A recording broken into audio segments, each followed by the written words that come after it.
taon ang babalik sa kusina para sa mga handaan ng plato. Kahit isang butil lang ng Juan, asin ang tama daw sa gym. malalaman ko agad sa amoy. Sisignasan! Ganito lang sa katensya. Wait, sisignasan! Tumingala ako at malamig silang tinignan. Ang Wait, sisignasan! sabi sa likod ng mga tao. Ako. Pero hindi. Bigla akong bumulyaw ng malakas. Linsuan, dalhin mo ang mga kamera ng media. Papuntahin mo lahat dito sa kusina. Nagulat ang lahat ng naroroon. Hindi mabilang ng mga kamera. Agad na nagsiksikan sa harap ng aking pwesto. Sa harap ng milyon-milyong nanonood sa buong internet. Gumawa ako ng isang hakbang na ipinagimbal ng lahat. Ginamit ko ang dalawang kamay para buhatin ang kalderong may bigat na ilang 10 kilo. Na naglalaman ng premium na sabaw na pinakuluan sa loob ng 6 na araw at 6 na gabi. Diretso akong maglakad papunta. Buhos. Wait, sisignasan! Wait, sisignasan! Wait, sisignasan! Wait, sisignasan! 6 na araw na iyang pinagpilatan ko. Sabay pagsatawa si Linya Odo. Shenjiango, ikaw mismo ang nagtapo ng sabaw. Tingnan natin kung ano na ipanlalaban mo sa akin. Talo ka na. Lumayas ka sa Dulce Pavilion. Ibinaba ko ang walang lamang kaldero. Dahan-dahan. At mahinahan akong naglakad papunta sa nakatagong Wait, compartment sa ilalim ng sisignasan! aking mesa.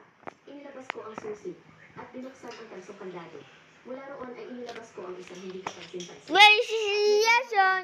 Malaking termos na pangmilitar. Wait, sisignasan! Hindi kaya masyadong maaga para magluwag. Agad na nanlambot ang mga binti ng katulong sa kusina na si Xiao Chen. At diretso siyang napalumpasay sa sahig. Binuksan ko ang takip ng dermos. Isang mayaman at malinamnam. Na purong-purong amoy ng sabaw na pang state banquet. Ang biglang bumanot sa buong kusina. Umabot pa hanggang sa pwesto ng mga hurado sa harap. Congratulations, Kuya! Nakain sa araw po! At ipinapakita sa harap ng kamera. Ang laman ng dermos na sobrang linaw.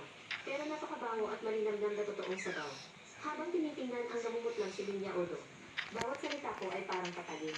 Ang isang tunay na state banquet chef ay hindi ilalagay ang kanyang alas sa iisang kaldero na pwedeng sirain anumang oras ng mga taksil.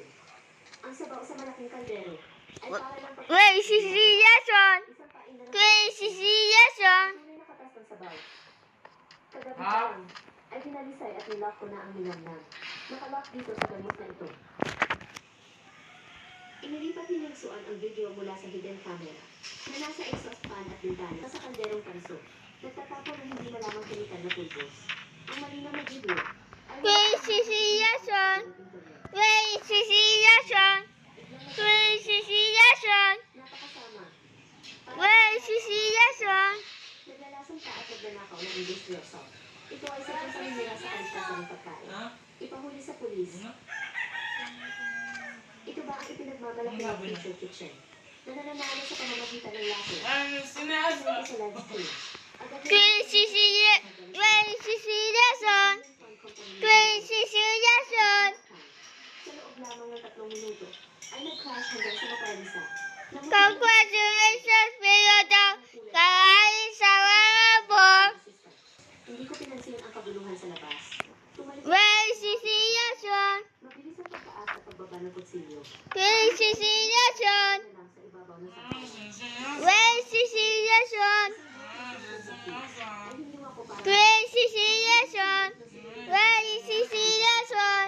Inilagay ko ang mga higla ng tupo sa isang mangkok at binubusan ng kumukulong Wait, sisignasan! sa loob ng sabaw. Wait, sisignasan! Bawat higla ay kitang-kita at marahang gumagalaw sa sabaw. Nabuo na ang Wensi Tofu sa lamesa ng mga hurado nang matikman ng 100 food connoisseur. Ang putang ito na niluto sa gitna ng mga ingredients. Pero hindi pa rin ilalim ng dagat. I choose